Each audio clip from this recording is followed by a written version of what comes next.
Maitsys, the #1 global enterprise IT consulting partner, operating in every major continent, trusted by Fortune 500s. Welcome to the Maitsys Podcast, where we spotlight the executives and innovators shaping enterprise IT across industries. Today, I'm thrilled to be joined by Babu Nagappan, CIO. Babu brings over 2 decades of experience in global retail IT leadership, having driven transformations across 22 countries and 425 stores. He's led enterprise-wide modernizations from ERP implementation and SaaS migration to deploying customer-facing tools like Retail Pro and Relax, and enabling next-gen analytics with platforms like Snowflake. He's also a seasoned leader in the SAP space, omnichannel retail, and IT strategy as a whole. He's managed global teams and complex projects across Asia, North America, and Latin America. In this episode, we'll unpack how Babu thinks about innovation at scale, building resilient teams, and transforming retail technology ecosystem. Babu, welcome to the show. It's my pleasure to have you. Same here. All right. So let's get right into it. If it looks like I'm looking at my phone, it's because I am looking at my phone. So why don't we start with your story? How did your career in retail and technology begin?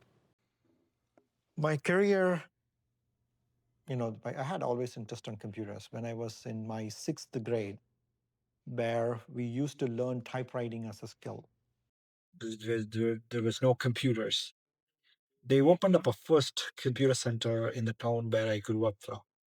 So that's when my association with technology started. I grew up, went into Sky School. The town where I came from do not have computer science as a course. So I shifted to Chennai, where they offered computer science as a major course. During engineering, it happened that, I got into computer science. So I studied computer science along with my engineering degree. While I was studying computer course, I also went to another computer institutes and taught C, C++. So technology I was associated with it right from when I was my grade 6. Retail, it happened it just happened that I joined first, when I came to the US first, I worked in retail. And because of that experience, I started moving from retail companies only. So far in the US, I've worked only in the retail industry. Okay. So that's how my technology and retail career. It's fantastic. So you've worked across Asia, North America, and Latin America. How has that specifically shaped your global leadership perspective? Actually, I almost worked on all continents. I probably didn't mention it otherwise. I've done an implementation in Australia as well. Wow. POS rollout in Australia. So I've been to Australia. And then I've done some Europe as well. I've worked for Tesco as well, as one of the major retailers in UK. In Brooks Brothers had stores in a couple of European countries. I don't remember which country it was, so I worked for UBS Bank at some point of time. So I've worked in Europe, Australia as well. Now, how this global experience shaped my leadership, I would say I'm a more inclusive leader, working with the different people in different teams, different cultures, different languages. I see a common pattern or common theme in all of them.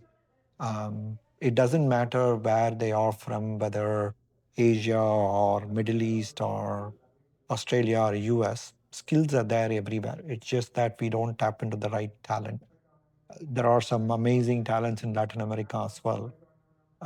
We have very well mastered the whole nearshoring concept and tapped into the Latin America market very well.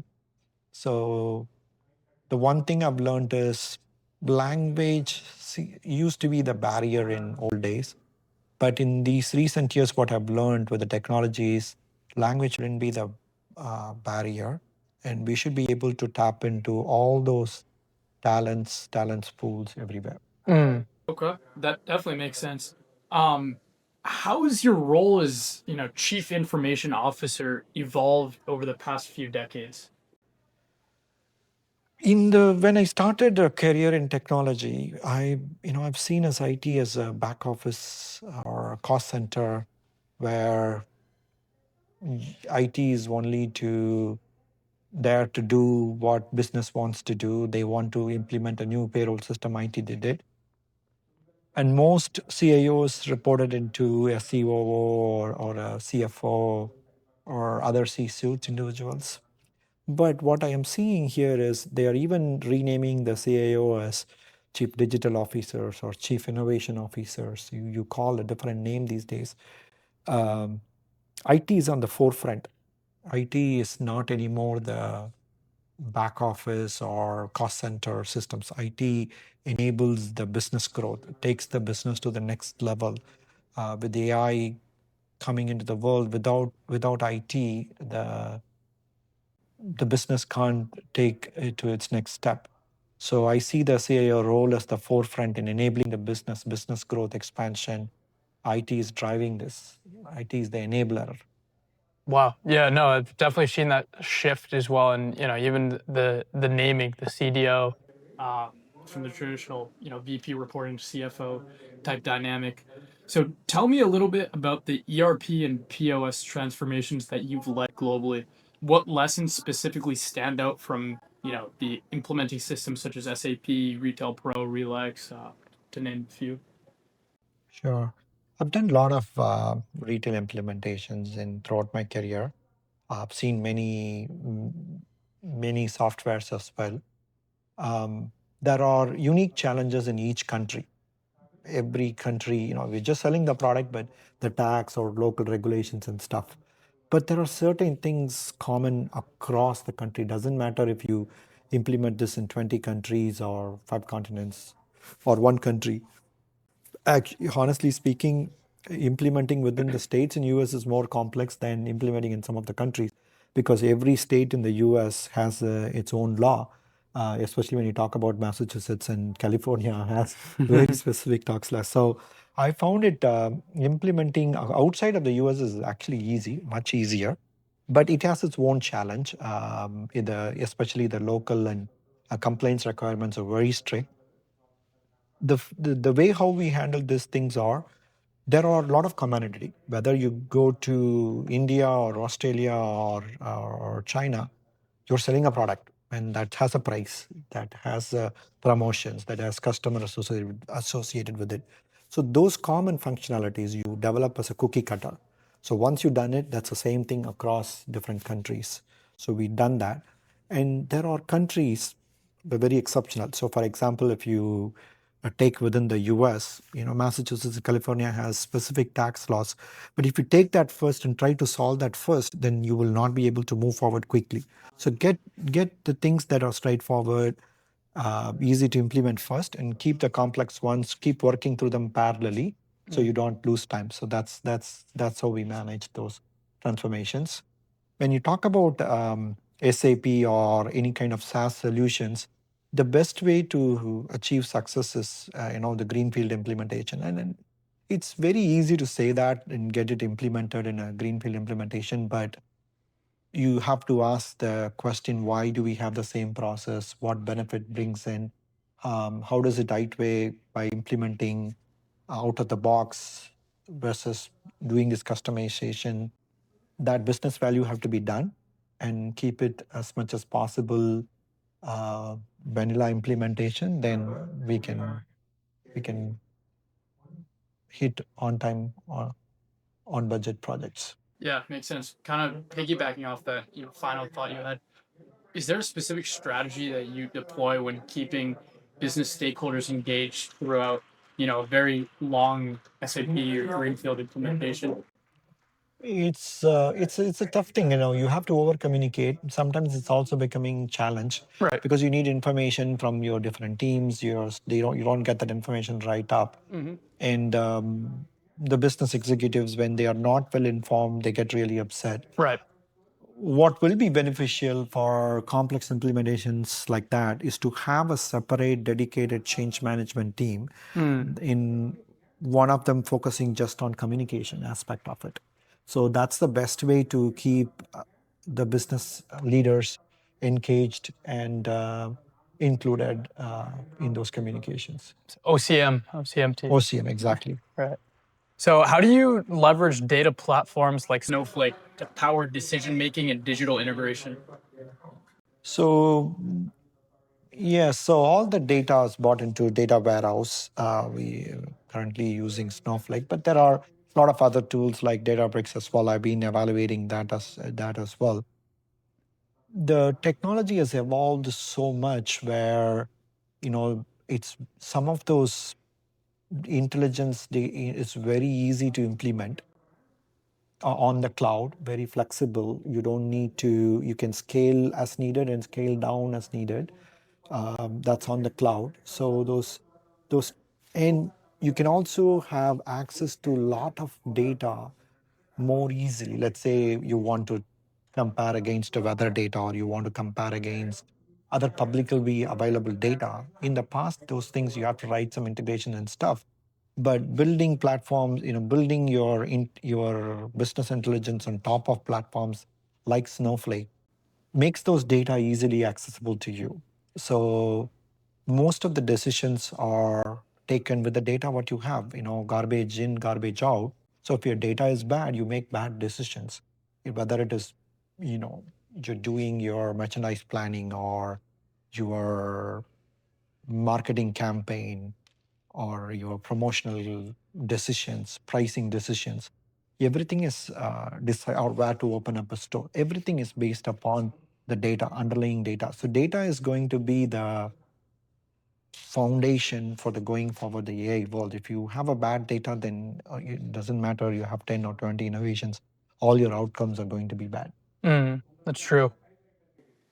You've managed 50 plus projects at once with a global team of over 200.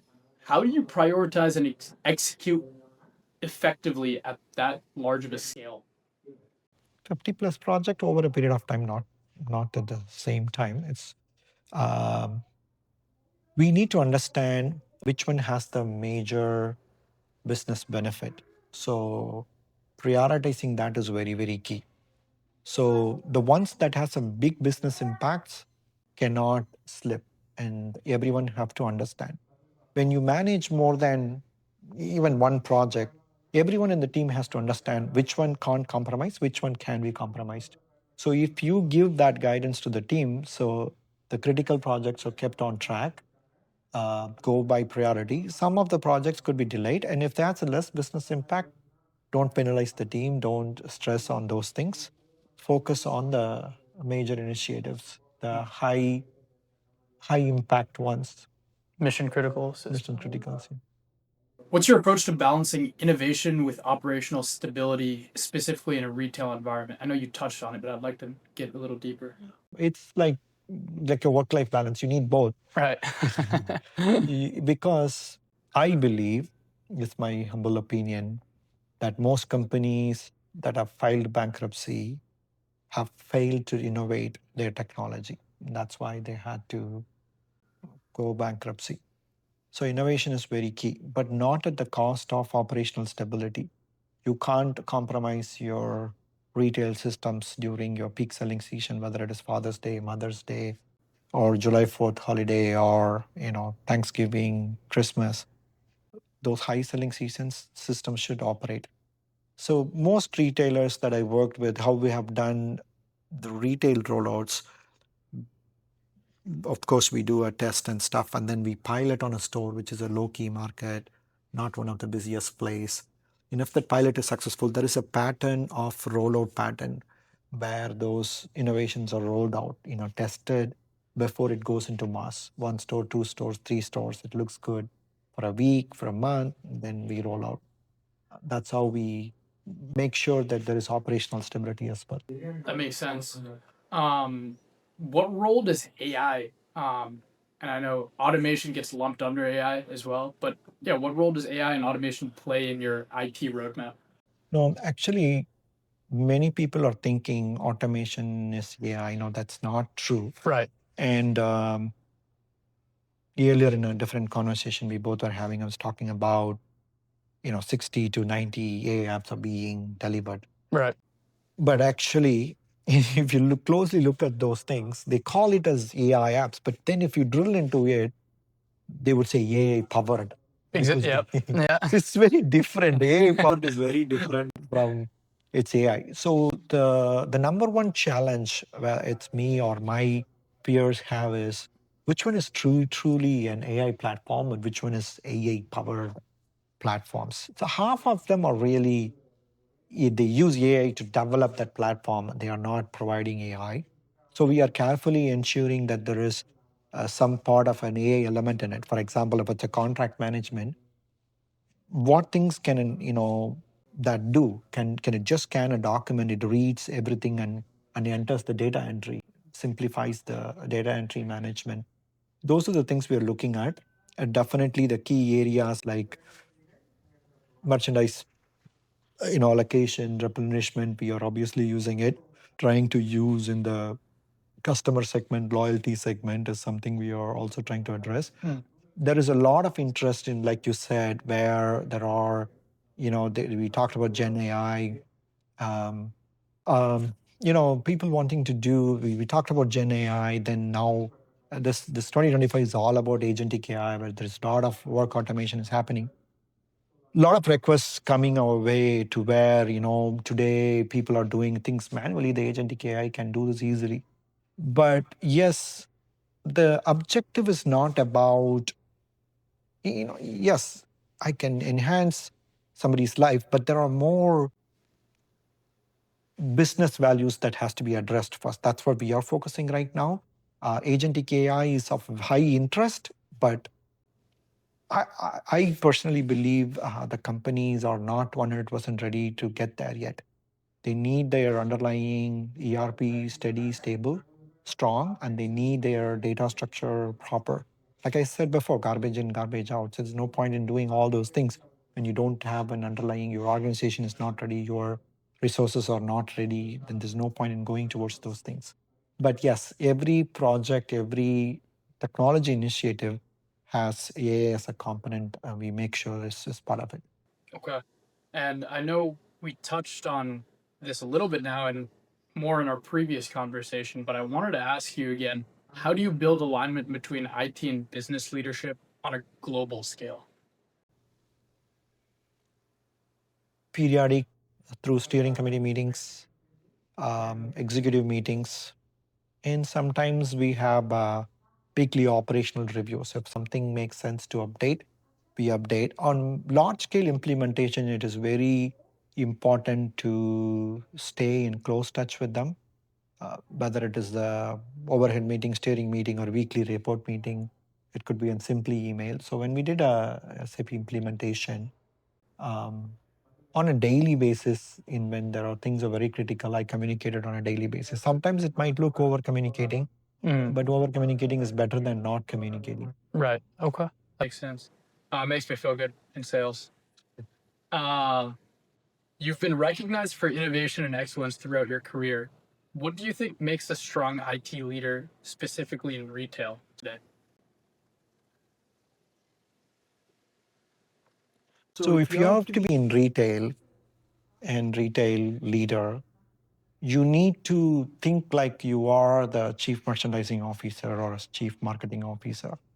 Then only you can be successful IT leader. Why? Because you need to understand the customer that your company is serving, the end customer in mind, and the products you're selling, not the technology. So if you put those two things in the front, the technology thing will come into play automatically, in my opinion. Okay. And how do you specifically approach talent development and mentoring, as well as employee retention on your teams? So I have built a strong team that I have trust a lot, because most of the achievements that I have is only because of having a strong team. Nobody can achieve some of those things by themselves, right? They need to build a strong team. I put a vested interest in my team, their career growth, their career development. What I also believe in is succession planning. We might not be able to do that all the time, but there has to be a constant effort. We need not be very specifically that you're saying it, but that has to be part of your culture, part of how you build your team. Oftentimes, I found that you just call them once and tell that they've done a good job, motivates them. And then I also believe in immediate feedback when it's fresh in my mind, and I like providing those feedbacks.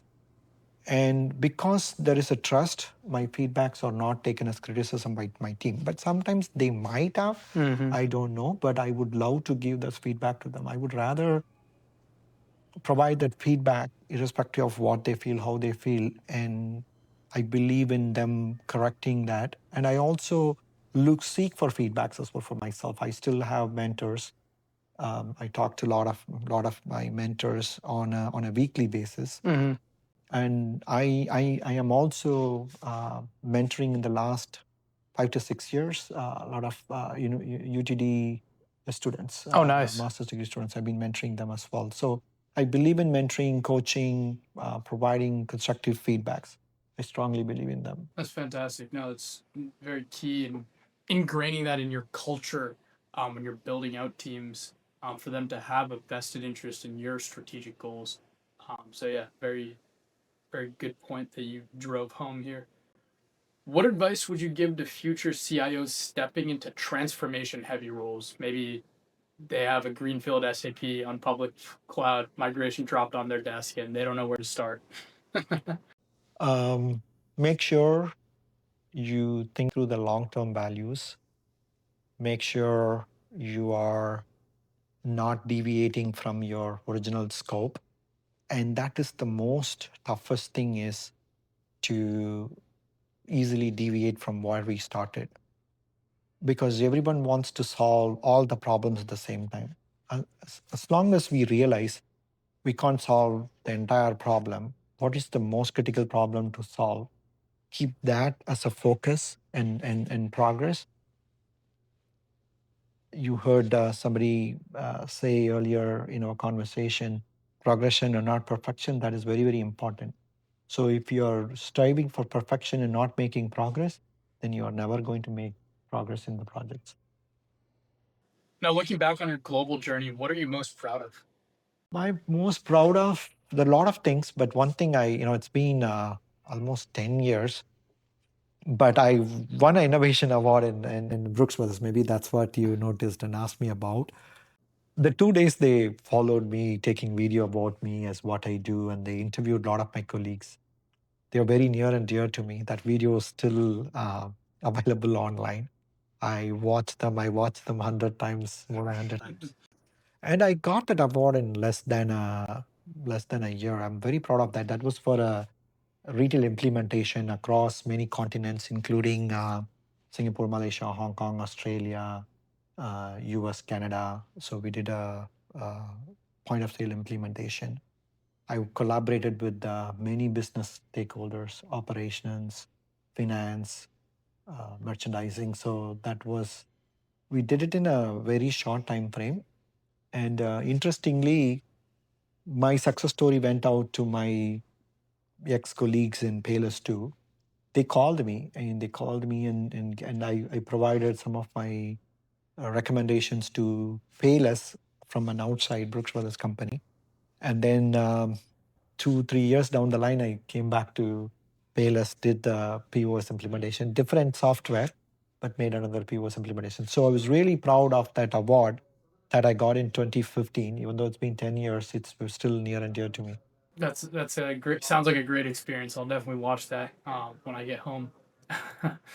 What's one retail tech trend you're most excited about for the next 5 years?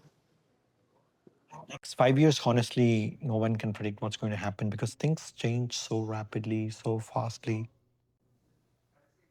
What I am more excited is with the development in the AI that's coming up. What used to take 2 to 3 years or can be achieved now in 2 to 3 months. So the more quicker we can implement and more advancement we can make in technology is mind-blowing. So retail is definitely going to benefit from it. especially in the space of like virtual reality and magic mirrors and things like that are coming up. Is going to reshape how people are buying products. The traditional retail stores will drastically change, where we can get, we started getting products in through Uber and others, DoorDash and other stuff. I'm not talking about that, but it's going to go beyond that, where you can feel some of them, you can see how you would look like, and get them at your doorstep, fingerstep, by click of a button or saying an yes or no. And it's really amazing how the technology is so much advancing. It knows exactly when to make the conversion, when people will buy what product. That conversion is easily possible with the right data in your fingertips. Yeah, definitely. How do you stay grounded and continuously learn as a technology leader? One of my friends used to joke, CIO means career is over. And he thought that you don't need to learn anything once you become a CEO. But actually, that's wrong. It's the other way around. You start learning more when you reach that stage, because now you are developing roadmap, you're developing strategy, you're advising your team. So you need to be knowing more than what you used to know before. So you need to know in the know-how constantly, and look for opportunities, learnings in every interaction, every people we meet, various podcasts like yours, conferences, blogs are the ones that I try to keep myself updated. Okay. And where can our listeners follow your work or connect with you online? LinkedIn. Okay. You know where to connect. And any final thoughts for technologists or CIOs tuning in for today's episode? Nothing specific. Build trust, build a strong team around you for you to be successful. Babu Nagappan, thank you for joining me. Thank you. Thank you.